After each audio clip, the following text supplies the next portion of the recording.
You've read the complaint. You've seen what these guys say. Certainly, there could be. We were just trying to cover for a friend. We panicked. We did this.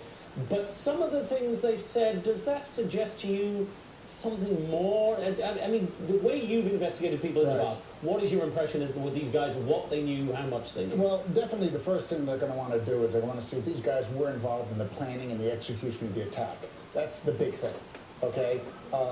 Some of the stories that I've read back and forth on as far as the text that the one kid sent to the younger brother, all right?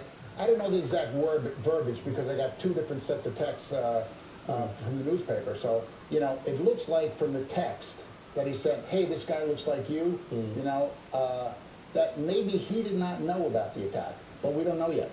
You know, there's still a lot of investigation going on, and right now the attorneys are sitting there talking, you know, who's going to make the deal first? Lisa, before we get to the deal, there was an interesting footnote, I thought, on page 11, or is it page 9? The footnote, and let's just, you are marvelous.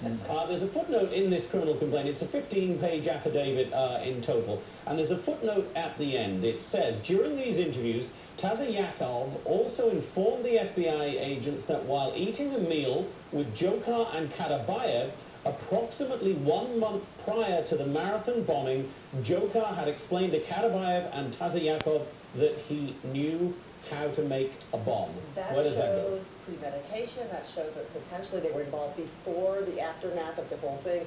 You know, I've said from the beginning, I don't believe these 2 terrorists just kind of bumbled out of bed one day and decided, oh, let's do this. There was planning, there was effort there, people supported them. They talk. Criminals, terrorists like to talk about what they're doing. And I guess the question for these guys is what did he say after he said, I know how to make a bomb? Exactly. And the fact that it's in a footnote, but it did, in other words, Jonathan, it didn't have to be in this footnote did not have to be in this complaint to get probable cause, to make this arrest, to do all of this. They could have left this out, but they didn't. That tells me they know a lot more than they're telling us in the criminal complaint, which is fine. But that gets me to the deal part of it, if you don't mind. Sure. Because the defense lawyer is going to be reading this. They're reading the same thing that we're reading. They're going to be going, each of their guys saying, you know, they know this. They know this about you, all of this stuff. You've got 3 people. It's a first in, first out rule. You've got time, a little bit of a window with the prosecutor right now. So, Harry, what's the significance of a deal, though, here? Well, they're going to be able to find out, you know, they've all lawyered up. They've all got attorneys right now, so none of them are going to talk. Okay? So the best thing about the deal right now is they're, you know, 2 of them are facing 5 years, the other guy's facing 8 or 9 years. All right? Which they probably can wind up facing a lot more time than that. Right, this is a complaint. Exactly. The indictment's going to come after this. So he who makes the deal first gets the later sentence.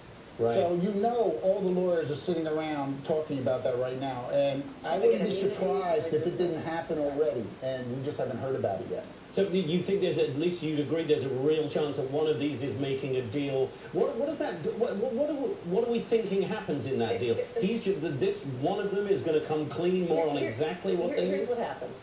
The lawyer, if it's a good lawyer, negotiates and says, let's go to the prosecutor, let's get you immunity. It's oftentimes queen for the day. We get you immunity, whatever you say can and not will not be used to get you in a trial, if we have to go to trial. Right. But come clean. If you're the first one in, you give them everything you know. If the everything you know is pretty big stuff about the others, if it is, then that's something that prosecutor and law enforcement can use going forward. And that's something that would mitigate that. There's still a chance, though, Harry, is there not, that we could find out that these were just a bunch of not very smart students, panicked. I mean, let's face it, I mean, not all of us are that clever when we're 19 years old, and panicked to go, oh my word, that's our friend, oh, we've got to throw this out on his behalf. Yeah, well, you know, they were definitely the 3 stooges, these guys. But the thing about it is that once they knew, once they knew that he was part of the attack, okay, and they saw his picture, all right, and his friends told him to go and throw, you can go to my room and have whatever you want. They saw these, they saw the explosives, they saw the pack, you know, they saw all this. This is evidence. They know that this is evidence. They say themselves in their interviews, we realized then that he was the bomber. Right. And well, one of them was only like 4 interviews in that he finally told the truth. So that's why but at least stupidity, or youth and stupidity and naivety are not an excuse for not calling 911 when you think, oh my God, this person just blew up kids.